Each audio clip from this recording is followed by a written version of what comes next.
चलिए आज एक ऐसी लड़ाई की कहानी सुनते हैं जहां जीतना लगभग नामुमकिन था। ये कहानी है भीमा कोरेगांव की, एक ऐसी जीत की जिसने इतिहास बदल दिया। सोचिए, एक तरफ थे सिर्फ और सिर्फ 500 सैनिक और उनके सामने खड़ी थी 25,000 से भी ज्यादा की एक विशाल सेना। मतलब हर एक सैनिक के सामने 50 दुश्मन। तारीख थी 1 जनवरी 1818। भीमा कोरेगांव की जमीन पर 500 महार सैनिक जो ब्रिटिश ईस्ट इंडिया कंपनी के लिए लड़ रहे थे, पेशवा बाजीराव द्वितीय की सेना के सामने थे। पर यह लड़ाई सिर्फ जमीन के टुकड़े के लिए नहीं थी। नहीं, यह लड़ाई थी सम्मान की, अपनी पहचान की। और कमाल की बात यह है कि सिर्फ 12 घंटों के अंदर उस छोटी सी टुकड़ी ने पेशवा की ताकतवर सेना को पीछे हटने पर मजबूर कर दिया। तो सबसे बड़ा सवाल यही है कि यह नामुमकिन काम आखिर मुमकिन हुआ कैसे? इस जीत के पीछे के जज्बे को समझने के लिए हमें थोड़ा पीछे चलना होगा, उस दौर के समाज की कड़वी सच्चाई को देखना होगा।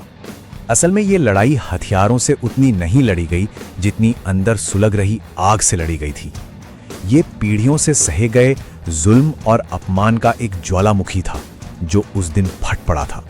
जरा सोचकर देखिए, उन महार सैनिकों की जिंदगी कैसी रही होगी। उन्हें रोजाना ऐसे अपमान से गुजरना पड़ता था जो किसी के भी आत्मसम्मान को तोड़ दे। ये सिर्फ नियम नहीं थे, ये किसी इंसान को यह महसूस कराने का तरीका था कि वो इंसान ही नहीं है। और ये जुल्म सिर्फ सामाजिक दबाव तक ही नहीं था, कुछ जगहों पर तो ये बाकायदा कानून बन चुका था। त्रावणकोर का मूलाकर्म यानी स्तनकर इसी क्रूरता का एक भयानक उदाहरण है, जहां औरतों को अपने शरीर को ढकने के लिए भी टैक्स देना पड़ता था। और इसी जुल्म के खिलाफ एक कहानी है जो दिल दहला देती है, नंगेली की कहानी। उन्होंने इस अपमानजनक टैक्स का विरोध करने के लिए एक ऐसा कदम उठाया जिसकी कोई कल्पना भी नहीं कर सकता। उनका ये बलिदान उस हताशा और हिम्मत दोनों को दिखाता है जो उस समाज में मौजूद थी। तो ये तो हुई 1818 की बात, पर इस लड़ाई की गूंज, इसका असर आज भी हमारे समाज में सुनाई देता है। ये बात कितनी हैरान करने वाली है ना, कि एक सदी बाद जब पूरा देश आजाद हो रहा था, तब भी कुछ लोगों के मन में जश्न से ज्यादा डर था। जुल्म की यादें इतनी गहरी थीं कि उन्हें डर था कि कहीं वो पुराना भयानक दौर वापस ना आ जाए। तो सवाल ये उठता है कि क्या वो डर, वो तनाव आज पूरी तरह से खत्म हो चुका है? शायद पूरी तरह नहीं, बस भेदभाव का तरीका बदल गया है। आज भी ऐसी खबरें आती हैं जहां किसी को सिर्फ उसकी जाति या धर्म पूछकर रहने के लिए घर देने से मना कर दिया जाता है। तो ठीक है, अगर ये सच्चाई है तो फिर आज की इस लड़ाई को लड़ने का सही तरीका क्या है?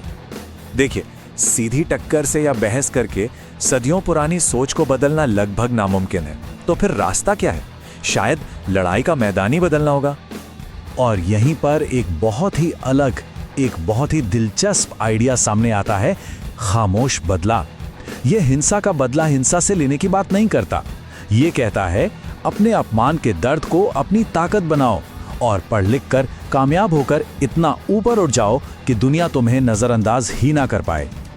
इसके पीछे की सोच थोड़ी कड़वी है, पर शायद सच्ची है कि आर्थिक सफलता एक ऐसी चीज है जो समाज में बराबरी लाने का सबसे शक्तिशाली जरिया बन सकती है।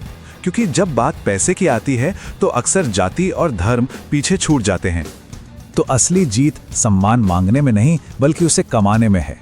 अपने काम से, समाज में अपने योगदान से इतना जरूरी बन जाना कि लोग आपका सम्मान करने पर मजबूर हो जाएं।